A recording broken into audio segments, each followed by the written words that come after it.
स्वागत है आप सभी का जरा हटके में।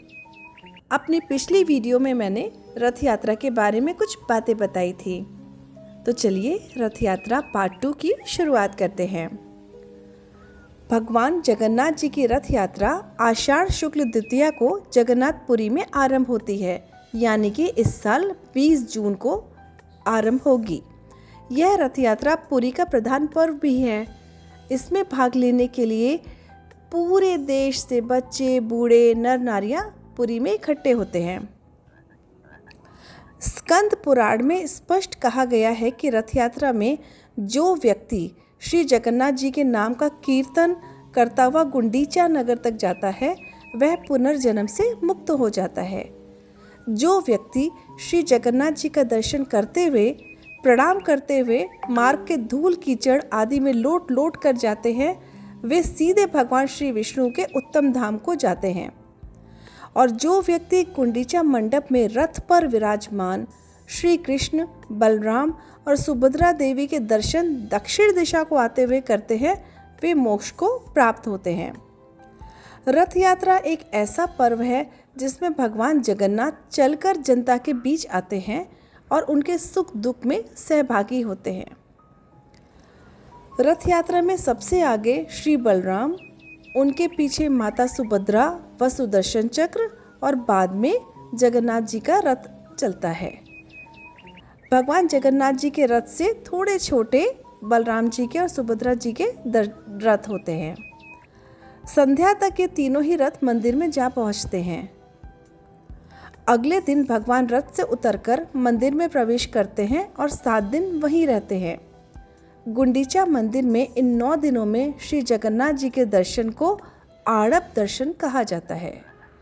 श्री जगन्नाथ जी के प्रसाद को महाप्रसाद माना जाता है, जबकि अन्य तीर्थों के प्रसाद को सामान्यता प्रसाद ही कहा जाता है। जनकपुर में भगवान जगन्नाथ 10 अवतार का रूप धारण करते हैं। विभिन्न धर्मों और मतों के भक्तों को समान रूप से दर्शन देकर तृप्त करते हैं। इस समय उनका व्यवहार सामान्य मनुष्यों जैसा होता है। यह स्थान जगन्नाथ जी की मौसी का है। मौसी के घर अच्छे अच्छे पकवान खाकर भगवान जगन्नाथ बीमार हो जाते हैं। तब यहाँ पत्ते का भोजन लगाया जाता है, जिससे भगवान शीघ्र ठीक हो जाते हैं। रथ यात्रा के तीसरे दिन पंचमी को लक्ष्मी जी भगवान जगन्नाथ को ढूंढते ढूंढते यहाँ आती हैं। तब द्वैतापति दरवाज़ा बंद कर देते हैं, जिससे लक्ष्मी जी नाराज़ होकर रथ का पहिया तोड़ देती हैं और हेरा गोहरी शाहीपुरी का एक मोहल्ला जहाँ लक्ष्मी जी का मंदिर है, वहाँ लौट जाती हैं। बाद में भगवान जगन्नाथ जी लक्ष्मी जी को मनाने आते हैं, उनसे क्षमा मांगकर और अनेक प्रकार के उपहार देकर उन्हें प्रसन्न करने की कोशिश करते हैं। इस आयोजन में एक और द्वैताधिपति भगवान श्री जगन्नाथ जी की भूमिका में संवाद बोलते हैं, तो दूसरी ओर देवदासी लक्ष्मी जी की भूमिका में संवाद करती है। लोगों की अपार भीड़ इस मनोबल के संवाद को सुनकर खुशी से झूम उठती है। सारे आकाश जय श्री जगन्नाथ के नारों से गूंज उठता है। लक्ष्मी जी को भगवान जगन्नाथ के द्वारा मना लिए जाने का विजय का प्रतीक मानकर इस दिन को विजयादशमी और वापसी को भोतड़ी गोंचा कहा जाता है। अच्छा, देवर्षि नारद को एक वरदान मिला था, ये कहानी भी सुनते हैं। श्री जगन्नाथ जी की रथ यात्रा में भगवान श्री कृष्ण के साथ राधा या रुक्मिणी क्यों नहीं होती? आपके मन में भी आया होगा ये विचार, बल्कि बलराम और सुभद्रा होते हैं।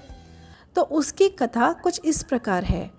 द्वारका में श्री कृष्ण रुक्मिणी आदि राज महिषियों के साथ शयन करते हुए एक रात निद्रा में अचानक राधे राधे बोल पड़े। महारानियों को आश्चर्य हुआ। जागने पर श्री कृष्ण ने अपना मनोभाव प्रकट नहीं होने दिया, लेकिन रुक्मिणी ने अन्य रानियों से वार्ता की। सुनते हैं वृंदावन में राधा नाम की गोप कुमारी है, जिसको प्रभु ने हम सब की इतनी सेवा, निष्ठा, भक्ति के बाद भी भुलाया नहीं है। राधा जी कृष्ण के साथ रहस्यात्मक रास लीलाओं के बारे में माता रोहिणी को बताती जाती हैं। उनसे जानकारी प्राप्त करने के लिए सभी महारानियों ने अनुनय विनय की। पहले तो माता रोहिणी ने टालना चाहा, लेकिन महारानियों के हट करने पर कहा, ठीक है, मुझे पता है, मैं सुनाती हूँ। सुनो, सुभद्रा को पहले पहरे पर बिठा दो, कोई अंदर न आने पाए, भले ही बलराम या कृष्ण ही क्यों ना हो। माता रोहिणी की कथा शुरू करते ही श्री कृष्ण और बलराम अचानक अंतःपुर की ओर आते दिखाई दिए। सुभद्रा ने उचित कारण बताकर द्वार पर ही रोक लिया।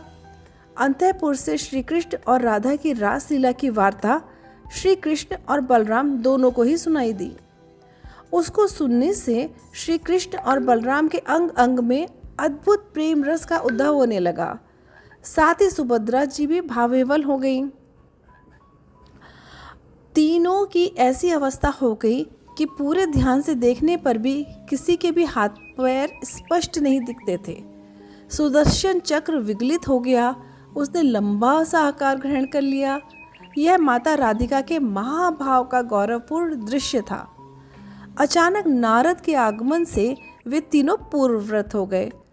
नारद ने ही श्री भगवान से प्रार्थना की कि हे भगवान, आप चारों की जिस महाभाव में लीन मूर्तिस्थ रूप के मैंने दर्शन किए हैं, वह सामान्य जनों के दर्शन हेतु पृथ्वी पर सदैव सुशोभित रहे। महाप्रभु ने तथास्तु कह दिया और इस प्रकार भगवान श्री जगन्नाथ माता सुभद्रा और बलराम के साथ जगन्नाथ जी मंदिर में स्थापित हुए।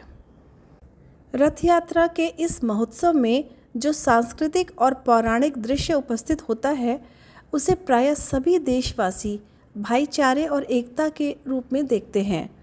जिस श्रद्धा और भक्ति से पुरी के मंदिर में सभी लोग बैठकर एक साथ श्री जगन्नाथ जी का महाप्रसाद प्राप्त करते हैं, उसे वसुधैव कुटुंबकम का एक महत्व स्वतः परिलक्षित होता है। उत्साहपूर्वक श्री जगन्नाथ जी का रथ खींचकर लोग अपने आप को धन्य समझते हैं। श्री जगन्नाथपुरी की रथ यात्रा सांस्कृतिक एकता तथा सहज सौहार्द की एक महत्वपूर्ण कड़ी के रूप में देखी जाती है। Thank you.